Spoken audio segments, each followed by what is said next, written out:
안녕하세요. 잠시 귀를 기울여 주시겠어요? 오늘 우리의 이야기가 당신의 마음에 작은 위로와 빛이 되기를 소망합니다. 만약 이 이야기가 당신의 마음에 울림을 준다면 조용히 좋아요를 눌러주시고 이 채널과 동행해주세요.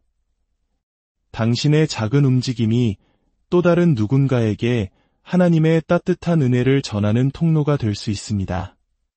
주님의 이름으로 당신을 축복합니다. 지금 이 순간 남들 앞에서는 환하게 미소 짓고 있지만 남몰래 마음속으로 피 흘리고 있는 당신에게 이야기하고 싶습니다.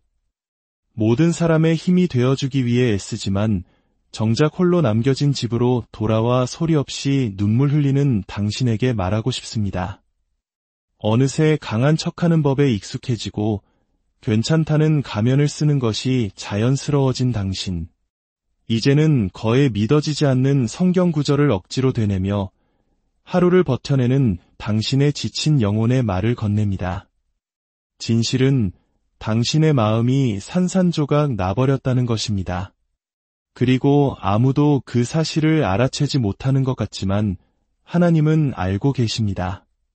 그분은 모든 것을 보고 계십니다. 만약 당신이 진정으로 회복되기를 원한다면 이제는 모든 것이 괜찮은 척하는 연기를 멈춰야 합니다. 당신의 삶에서 가장 아프고 가장 깊숙이 숨겨둔 그 상처의 공간으로 하나님을 온전히 초대해야만 합니다. 왜냐하면 우리가 직면하지 않는 것은 결코 정복할 수 없기 때문입니다. 그리고 우리가 계속해서 숨기는 상처는 하나님께서도 치유하실 수 없기 때문입니다. 우리 중 많은 이들이 자신의 고통을 숨기는데 인생 전체를 바쳐왔습니다. 우리는 마음이 부서진 채로도 일상을 살아가는 법을 터득했습니다. 절뚝거리면서 걷고 있으면서도 그것이 나만의 당당한 걸음걸이라고 스스로를 속여왔습니다. 소리 없이 피 흘리는 법에 너무나도 익숙해져 버렸습니다. 하지만 이것 하나만은 분명히 말씀드리고 싶습니다. 침묵이 강인함과 동의어는 아닙니다. 때로는 당신이 할 수 있는 가장 강력한 행동은 바로 이렇게 고백하는 것입니다.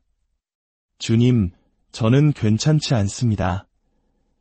물론 모든 사람 앞에서 그렇게 말할 필요는 없습니다. 다른 사람에게 깊은 인상을 주기 위해서도 아닙니다.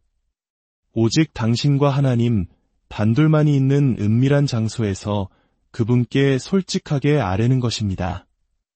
하나님께서는 당신의 완벽한 연기를 보고 싶어 하시는 것이 아닙니다. 그분은 당신의 마음을 열어드리겠다는 허락을 기다리고 계십니다. 그분은 당신에게 스스로를 고치고 오라고 말씀하지 않으십니다. 오히려 이렇게 말씀하십니다. 너의 깨어진 조각들을 모두 내게로 가져오너라. 내가 친히 기워주고 고쳐주겠다. 저 또한 산산조각 나는 기분이 어떤 것인지 압니다. 가장 믿었던 사람에게서 마음이 부서지는 경험이 얼마나 고통스러운지 압니다. 온 마음을 다해 사랑을 쏟아부었지만 배신으로 되돌아오는 그 참담함도 알고 있습니다. 이것 없이는 살 수 없을 것이라 여겼던 소중한 것을 잃어버리는 상실감도 겪어보았습니다. 하지만 저는 또한 하나님의 임재가 나의 고통 속으로 걸어 들어오실 때 어떤 기분이 드는지도 압니다. 성령님께서 나의 슬픔에 새로운 생명의 숨결을 불어넣어 주실 때의 감격을 압니다. 그분께서 단순히 상처 입은 마음을 치유하시는 것을 넘어 아예 새로운 마음을 주시는 기적을 체험했습니다. 우리가 섬기는 하나님은 우리의 부서짐에 결코 위축되시는 분이 아닙니다. 오히려 그분은 깨어진 마음에 이끌리십니다. 성경은 우리에게 말씀합니다. 하나님은 마음이 상한 자를 가까이 하신다. 이 말씀의 의미는 당신의 마음에 금이 갔을 때 그분은 그 어느 때보다도 당신 곁에 가까이 계시다는 뜻입니다. 당신이 사람들로부터 가장 멀어졌다고 느낄 때 역설적으로 당신은 하나님께 가장 가까이 있는 것입니다.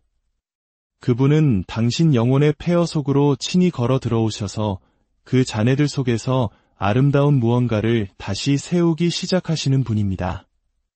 하지만 당신이 내려놓기를 거부하는 것 위에서는 아무것도 지으실 수 없습니다. 하나님께서 드러내길 원하시는 것을 더 이상 덮으려 하지 마십시오. 하나님께서 치유하길 원하시는 상처를 더 이상 끌어안고 핥고만 있지 마십시오. 당신은 자신이 부서졌다는 사실을 인정하면 완전히 무너져 내릴 것이라고 생각할지도 모릅니다. 하지만 오늘 저는 당신에게 말하고 싶습니다. 어쩌면 그 무너져 내림이 바로 그분의 팔 안으로 온전히 떨어지는 시작일 수 있습니다. 당신 혼자서 모든 것을 짊어질 필요가 없습니다. 항상 강한 사람이 되어야 할 의무도 없습니다. 하나님은 당신에게 강해지라고 부르신 것이 아니라 그분께 온전히 순종하고 모든 것을 맡기라고 부르셨습니다. 내려놓는 것이 얼마나 위험하게 느껴지는지 압니다. 하지만 진실은 그것을 계속 붙들고 있는 것이야말로 당신을 서서히 죽이고 있다는 사실입니다. 당신이 괜찮은 척하는 시간이 길어질수록 상처의 골은 더욱 깊어질 뿐입니다. 당신은 스스로를 보호하고 있다고 생각하겠지만 실제로는 당신의 치유를 지연시키고 있을 뿐입니다. 하나님은 당신이 연기하는 거짓된 모습을 축복하지 않으십니다. 그분은 당신에 있는 모습 그대로 그 진실한 모습을 치유하십니다. 당신이 앞으로 나아가기 위해서는 당신의 솔직하고 깨어진 그곳으로 그분을 초대해야만 합니다. 이것은 부끄러움의 문제가 아닙니다. 이것은 진정한 자유에 관한 문제입니다. 당신이 마침내 이렇게 고백할 때, 하나님, 제가 여기 있습니다. 상처 입고, 지치고, 낡아빠진 모습 그대로 여기 있습니다. 바로 그 순간 진정한 치유가 시작됩니다. 왜냐하면 그분은 당신의 완벽함을 기다리시는 것이 아니라 당신의 허락을 기다리고 계시기 때문입니다. 그리고 일단 당신이 그분께 모든 것을 내어드리면 이제 준비하십시오. 당신이 부서지도록 허락하신 바로 그 하나님께서 이전보다 훨씬 더 아름답고 견고하게 당신을 다시 세우실 것이기 때문입니다. 마음이 무너져 내릴 때 그 침묵은 귀가 먹먹할 정도로 고통스럽습니다. 당신을 이해해줄 사람, 알아봐줄 사람, 신경 써줄 사람을 찾아 주위를 둘러보지만 때로는 아무도 없습니다. 전화기는 울리지 않고 방은 텅 빈 것처럼 느껴지며 세상은 마치 당신의 고통 따위는 존재하지 않는다는 듯 아무렇지 않게 흘러갑니다. 하지만 기억하십시오. 다른 모든 이들이 떠나갈 때 바로 그 자리에 하나님께서 들어서십니다. 그분은 당신의 깨어짐을 피하지 않으십니다. 오히려 그곳으로 더 가까이 다가오십니다. 그분은 당신의 눈물을 보고 혐오하지 않으시며 당신의 수많은 질문을 두려워하지 않으십니다. 그분은 상한 마음을 가진 자에게 가까이 계십니다. 멀리서 지켜만 보시는 것이 아니라 바로 곁에서 당신의 고통을 판단하지 않으시고 당신과 함께 느끼십니다. 당신의 눈에는 보이지 않을지라도 그분은 분명히 거기에 계십니다. 당신이 눈물로 밤을 지새우며 잠들었을 때 그분은 당신의 침대 가장자리에 앉아 계셨습니다. 당신을 무너뜨린 그 소식을 들었을 때 그분은 당신의 손을 꼭 잡고 계셨습니다. 당신이 사람들 앞에서 괜찮은 척하며 서 있을 때 그분은 당신의 귓가에 이렇게 속삭이셨습니다. 얘야, 너 혼자 이 모든 것을 감당할 필요는 없단다. 사탄은 당신이 버림받았다고 믿게 만들고 싶어 합니다. 인생이 무너졌으니 하나님도 당신을 떠났다고 생각하게 만듭니다. 하지만 그것은 지옥의 가장 깊은 곳에서부터 올라오는 거짓말입니다. 진실은 당신의 상심이야말로 거룩한 땅이라는 것입니다. 하나님은 바로 그곳으로 움직이십니다. 그분은 상황이 지저분해지면 떠나버리는 그런 아버지가 아니십니다. 오히려 더 가까이 다가오시는 분입니다. 그분은 당신의 슬픔 속에 당신과 함께 앉아있는 법을 아십니다. 당신의 눈물을 소중히 여기시고 치유를 서두르지 않으십니다. 하나님은 당신의 고통을 외면하지 않으십니다. 그분은 그 고통의 한가운데 깊숙이 함께 하십니다.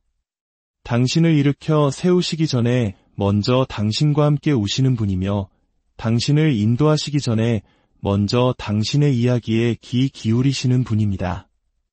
그분은 당신의 마음을 너무나도 소중히 여기셔서 당신이 다시 일어설 준비가 될 때까지 그 어두운 곳에 기꺼이 함께 머물러 주실 것입니다. 혹시 누군가 당신을 찾아와 확인해 주기를 기다리고 있나요?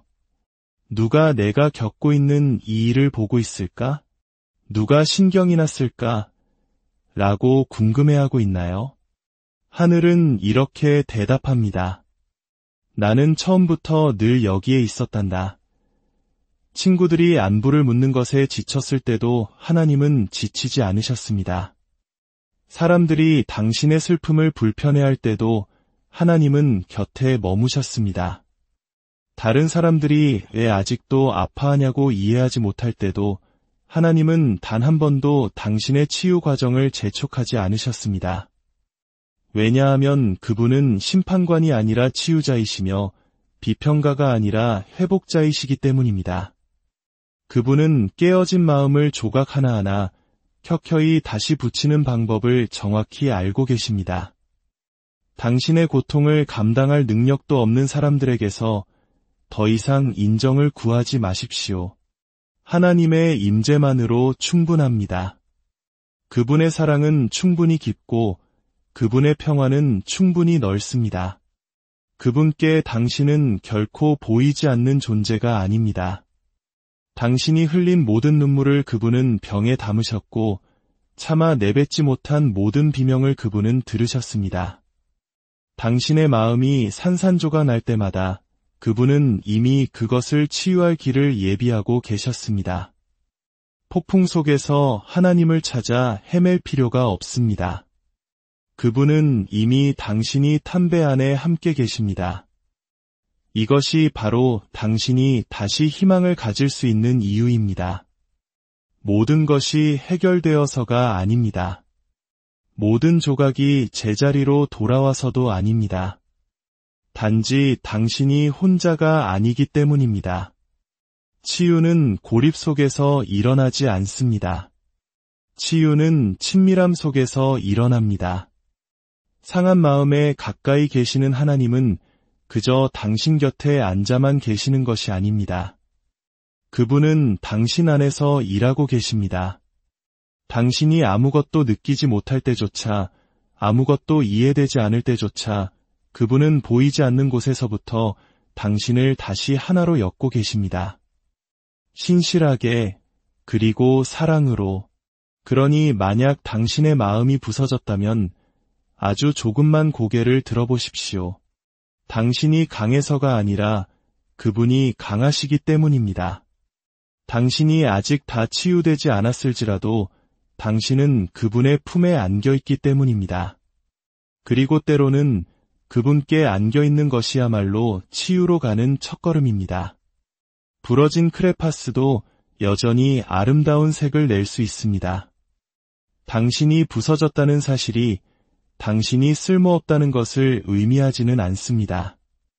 무언가가 무너졌다고 해서 당신의 소명까지 함께 무너진 것은 아닙니다. 하나님은 당신 삶의 파편들을 사용하여 위대한 걸작을 그리실 수 있습니다. 우리는 사람이 조금이라도 흠집이 나면 가차없이 버리는 세상에 살고 있습니다. 사람들은 당신의 흉터를 보고 당신을 판단하지만 하나님은 그 속에서 당신의 이야기를 보십니다. 어머니의 태 속에서 당신을 지으신 바로 그 하나님은 당신이 겪게 될 모든 마음의 상처를 이미 알고 계셨습니다. 배신, 상실, 실망, 그 모든 것을 아셨음에도 불구하고 그분은 여전히 당신을 부르셨고 당신에게 기름을 부으셨으며 당신 안에 위대함을 심어두셨습니다. 왜냐하면 그분은 완벽한 일을 하기 위해 완벽한 그릇을 필요로 하지 않으시기 때문입니다. 그분께는 오직 모든 것을 내어드리는 그릇만이 필요할 뿐입니다. 고통 때문에 기회를 놓쳤고 자격을 상실했다는 거짓말을 믿기 쉽습니다. 하지만 하나님은 사람과 같지 않으십니다. 그분은 부서진 것을 버리지 않으시고 그것을 구속하여 사용하십니다. 사실 당신의 인생에서 하나님께서 행하실 가장 강력한 일들 중 일부는 바로 그 부서짐 이후에 일어날 것입니다. 하나님께 쓰임받기 위해 온전해질 필요는 없습니다. 그저 기꺼이 드리는 마음만 있으면 됩니다. 네, 당신은 지금 절뚝거리며 걷고 있을지도 모릅니다. 하지만 그 절뚝거림이야말로 당신이 살아남았다는 증거입니다. 그 절뚝거림은 하나님께서 당신을 지키셨다는 증거입니다. 그리고 그분은 바로 그 절뚝거림마저도 당신의 간증의 일부로 사용하실 것입니다. 가장 위대하게 쓰임받는 사람들 중 일부는 상처 하나 없이 그 길을 통과한 사람들이 아닙니다. 그들은 부서진 채로 통과했습니다. 하지만 그들은 하나님께서 자신들의 고통 속에 목적을 불어넣으시도록 허락했습니다. 그들은 자신의 균열을 숨기지 않고 하나님께 드렸습니다. 상처를 덮지 않고 위대한 치유자를 그 안으로 초대했습니다. 바로 그것이 당신이 해야 할 일입니다. 치유는 과정입니다. 때로 그 더딘 과정 때문에 하나님이 아무것도 하지 않으시는 것처럼 느껴질 수 있습니다. 하지만 침묵을 부재로 기다림을 버림으로 착각하지 마십시오. 씨앗이 싹을 틔우기 전 땅속에서 오랫동안 조용히 자라나듯 하나님께서는 당신 영혼의 표면 아래에서 일하고 계십니다. 치유가 여정이라 불리는 데에는 이유가 있습니다. 그것은 직선길이 아닙니다. 어떤 날은 강하게 느껴지다가도 어떤 날은 모든 것을 처음부터 다시 시작하는 것처럼 느껴질 수 있습니다. 하지만 그 두 날 모두 과정의 일부입니다. 당신은 퇴보하는 것이 아닙니다. 단지 한 겹 한 겹 치유되고 있는 것입니다. 하나님께서는 당신이 한 번에 모든 것을 감당할 수 없다는 것을 아시기에 고통을 단계적으로 벗겨내십니다. 그분은 당신을 너무나 사랑하시기에 세심하게 재건되어야 할 것을 서두르지 않으십니다. 그러니 스스로에게 은혜를 베푸십시오. 이제는 이겨냈어야 하는데 라며 자책하지 마십시오. 치유는 당신의 시간표를 따르지 않습니다. 하나님은 당신을 재촉하지 않으십니다. 그분은 인내하시고 온유하시며 모든 걸음마다 함께하십니다. 기다림 속에서 당신은 하나님을 더 깊이 의지하는 법을 배우게 됩니다. 그분의 음성을 더 명확하게 듣게 됩니다. 즉각적인 해결책을 찾는 대신 그분의 임재에 기대는 법을 배우게 됩니다. 그 치유는 당신의 감정뿐만 아니라 당신의 인격을 바꾸고 믿음의 뿌리를 깊게 합니다. 다른 사람의 과정과 당신의 과정을 비교하지 마십시오. 당신의 치유는 늦어진 것이 아닙니다. 그것은 당신만을 위해 맞춤 제작된 것입니다. 하나님께서 당신 안에서 행하시는 일은 구체적이고 의도적이며 신성합니다. 그분께서 시간을 갖도록 허락하십시오. 그분이 일을 마치셨을 때 당신은 그저 꿰매어진 상태가 아니라 완전히 새로운 존재가 되어 있을 것입니다. 치유의 여정에는 더 이상 일어난 일 자체가 아니라 당신이 여전히 붙들고 있는 것들을 다루어야 하는 순간이 옵니다. 고통은 왔다가 갔지만 쓴뿌리는 남았습니다. 사람들은 떠났지만 원망은 그대로입니다. 왜 아직도 아픈지, 왜 여전히 갇혀있는지 궁금해합니다. 하지만 똑똑히 들으십시오. 하나님께서 당신에게 주시려는 것을 받기 위해서는 먼저 그분이 놓으라고 하신 것을 당신의 손에서 놓아야 합니다. 그들이 용서받을 자격이 있어서가 아니라 당신의 치유가 그것을 요구하기 때문입니다. 놓아준다는 것은 나약함이 아닙니다. 현실 부정은 더더욱 아닙니다. 그것은 고통이 더 이상 당신을 소유하도록 내버려두지 않겠다고 선택하는 것입니다. 나는 이 짐을 한 걸음도 더 지고 가지 않겠습니다. 라고 선포하는 것입니다. 당신이 쓴 뿌리를 붙들고 있을 때마다 당신은 축복을 가로막는 것입니다. 용서하지 않는 마음을 움켜쥘 때마다 당신은 자유로 향하는 문을 닫는 것입니다.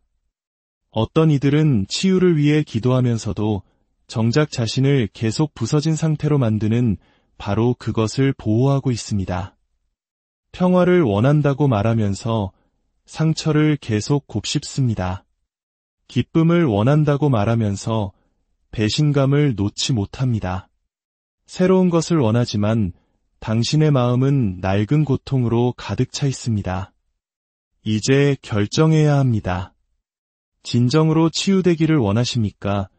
아니면 그 고통을 통제하며 머물기를 원하십니까? 치유에는 대가가 따릅니다. 당신의 자존심, 계속 화낼 권리, 피해자라는 안락함을 포기해야 할 수도 있습니다. 하지만 그 대가로 당신이 얻게 될 자유와 평화, 온전함은 당신이 놓아주는 것보다 훨씬 더 가치가 있습니다. 용서는 그들을 자유롭게 하는 것이 아니라 바로 당신을 자유롭게 합니다. 놓아준다는 것은 고통을 정당화하는 것이 아니라 그것을 치유하실 수 있는 유일한 분의 손에 넘겨드리는 것입니다.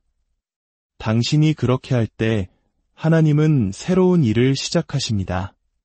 당신의 메마른 곳에 새로운 기름을 부으시고 잠겨있던 문들을 여시며 오직 그분만이 하실 수 있는 방식으로 당신의 마음을 회복시키십니다. 그러니 놓아주십시오. 다시 숨 쉴 수 있도록, 다시 느낄 수 있도록, 어제의 짐을 내일로 끌고 가지 않고 앞으로 나아갈 수 있도록, 당신을 부서뜨린 것을 계속 들고 있는 한 당신을 축복할 것을 받을 손이 비어있지 않기 때문입니다. 치유의 여정 끝에 당신은 더 이상 생존하는 것을 멈추고 새로운 무언가로 발을 내딛기 시작하는 지점에 이르게 됩니다. 당신은 눈물을 흘렸고 고통과 씨름했으며 하나님께 깨어진 조각들을 드렸습니다. 이제 그분은 당신에게 일어나라고 부르십니다. 당신의 힘이 아닌 그분의 힘으로 모든 해답을 가져서가 아니라 새로워진 신뢰를 가지고 하나님은 당신이 침묵 속에 앉아 있도록 마음을 치유하시는 것이 아닙니다.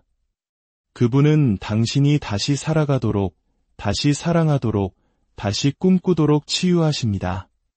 상심 너머에는 분명히 새로운 삶이 있으며 이제 그 삶 속으로 걸어 들어갈 시간입니다. 사탄은 당신의 최고의 날들이 이미 지나갔다고, 당신이 겪은 부서짐 때문에 기회를 놓쳤다고 당신을 설득하려 합니다. 하지만 그것은 거짓말입니다. 하나님은 당신이 잃어버린 것을 단순히 회복시켜 주실 뿐만 아니라 몇 배로 채워주시는 분입니다. 그분은 당신을 과거의 자리로 돌려보내는 것이 아니라 당신이 마땅히 있어야 할 미래의 그곳으로 당신을 이끄십니다. 당신은 고통이 당신을 묻어버렸다고 생각했지만 사실 그것은 당신을 심고 있었던 것입니다. 이제 숨어있던 곳에서 나와 다시 믿을 시간입니다. 하나님께서 당신을 폭풍 속에서 건져내신 것은 그저 생존 모드로 살게 하기 위함이 아니라는 것을 신뢰할 시간입니다. 그분은 전혀 새로운 방식으로 그분의 영광을 보여주시기 위해 당신을 이끄셨습니다. 두려움이 사라지기를 기다렸다가 움직일 수는 없습니다. 치유는 당신에게 용기를, 목소리를, 그리고 비전을 되찾아줍니다. 무릎이 떨릴지라도 당신은 앞으로 걸어가야 합니다. 고통의 기억이 여전히 속삭일지라도 나아가야 합니다. 더 이상 당신을 부서뜨렸던 것에 정체성을 두지 마십시오. 당신의 정체성은 당신을 다시 세우신 분 안에 있습니다. 당신은 불 속을 통과했지만 연기 냄새조차 나지 않습니다. 당신의 상처는 이제 수치의 흔적이 아니라 생존의 증표입니다. 당신은 고통의 이야기가 아니라 능력의 간증입니다.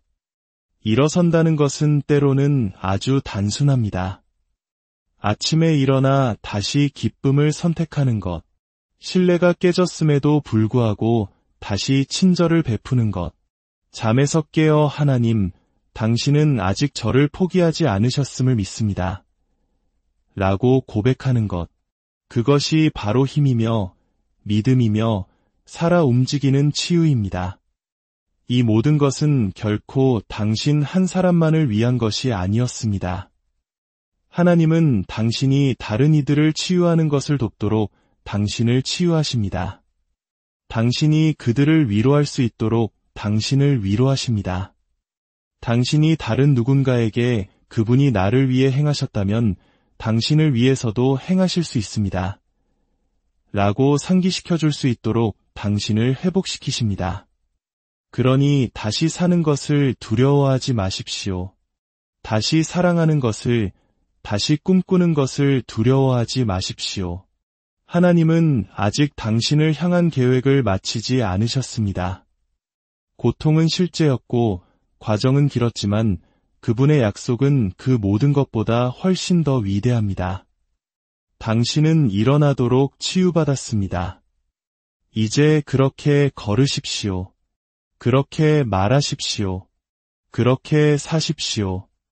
당신 앞에 놓인 미래는 당신 뒤에 남겨진 과거보다 비교할 수 없을 만큼 훨씬 더 영광스럽기 때문입니다.